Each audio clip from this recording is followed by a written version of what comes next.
விருதுநகர் மேற்கு மாவட்ட அதிமுக தகவல் தொழில்நுட்ப பிரிவு சார்பில் பயிற்சி பட்டறை ஆலோசனை கூட்டம் நடந்துச்சு. தளபதி இன்னைக்கு அந்த நாட்டின் மீது விசுவாசம், நாட்டு மன்னர் மீது விசுவாசம். இந்த கூட்டத்தில் முன்னாள் அமைச்சர் KT ராஜேந்திர பாலாஜி தளபதிக்கு தன் நாட்டின் மீது, நாட்டு மன்னன் மீது விசுவாசம் இருக்கிற மாதிரி தகவல் தொழில்நுட்ப தளபதியாக இருக்கிற ராஜ் சத்யன் ரொம்ப விசுவாசமாக இருக்கார். அவருடைய நடவடிக்கைகளை, பேச்சுகளை, செயல்பாடுகளை கவனிக்கும் போது, நடப்பு சட்டமன்ற நிகழ்வுகளை காட்டுகின்ற போது ஒரு படைத்தளபதி எப்படி இருக்கணுமோ அப்படி இருக்கிறாரு. படையின் தளபதி என்றால் மன்னனுக்கு விசுவாசமாக இருக்கணும். இங்கே மன்னன் யார் என்றால் அதிமுக பொதுச் செயலாளர் எடப்பாடியார் தான். அவர்தான் தமிழ்நாட்டை ஆள வேண்டும். அதற்கான வழிகளை தகவல் தொழில்நுட்ப பிரிவு எனும் சரியான கதவு வாயிலாக திறந்து விட்டிருக்கிறார்.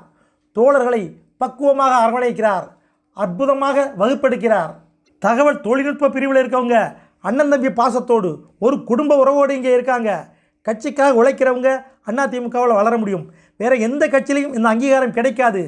அதிமுகங்கிறது ஒரு இரட்சகருடைய கட்சி. ஆமாம், புரட்சித் தலைவர் எம்ஜிஆரால் தெய்வீக உணர்வுடன் பகுத்தறிவை விதைத்து வளர்த்த கட்சி, தெய்வ நம்பிக்கையுடைய கட்சி, பிறருக்கு உதவக்கூடிய கட்சி, புரட்சித் தலைவி அம்மாவால் வார்த்தெடுத்த கட்சி, புரட்சித் தமிழர் எடப்பாடியாரால் விருட்சமாக வளர்த்தெடுத்த கட்சி. சட்டமன்றத்தில் திமுக நடந்துக்கிட்ட விதம் மோசமான வெளிப்பாடு. எடப்பாடியார் வெளிப்படுத்திய கோபம் உண்மையின் வெளிப்பாடு. இதை நாட்டு மக்கள் ஏற்றுக்கொள்வார்கள். நமது நண்பர்கள், கழக நிர்வாகிகள், ஐடிவி நிர்வாகிகள் எல்லாரும் திமுகவுக்கு எதிரான தகவல்களை, அதிமுகவுக்கு சாதகமான உண்மை தகவல்களை, செய்திகளை பரப்பிக்கிட்டே இருக்கணும். தொடர்ந்து பரவும்போது விவசாய நண்பர்கள், படைப்பாளிகள், உழைப்பாளிகள், பொழுதுபோக்காக பார்க்கும் பொதுமக்கள் அத்தனை பேர் மனதிலும் எடப்பாடியார் உயர்ந்து நிற்பார். இங்கே பேசும்போது எல்லா பொறுப்பாளர்களும் ஒன்றியம் வாயிலாக ஒரு குழு அமைக்கணும்னு சொன்னாங்க. மிக அற்புதமான யோசனை. விருதுநகர் மாவட்டத்தில் இருந்து இதை ஆரம்பிக்கணும். ஒரு தொகுதியில், ஒரு இடத்தில், ஒரு நாளில் 1 மணி நேரம் கூட போதுமானது.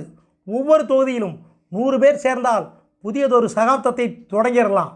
காலையில் 1 மணி நேரம், சாயங்காலம் 1 மணி நேரம், இப்படியே பயிற்சி கொடுத்தால் போதும். நமது நிர்வாகிகள் விழிப்புடன் இருக்கிறார்கள்.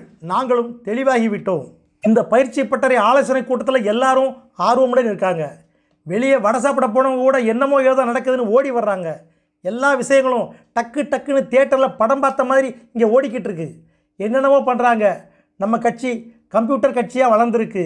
திமுகவில் கூலிக்குத்தான் வேலை பார்க்குறாங்க, அதிமுகவில் கொள்கைக்காக வேலை பார்க்குறாங்க.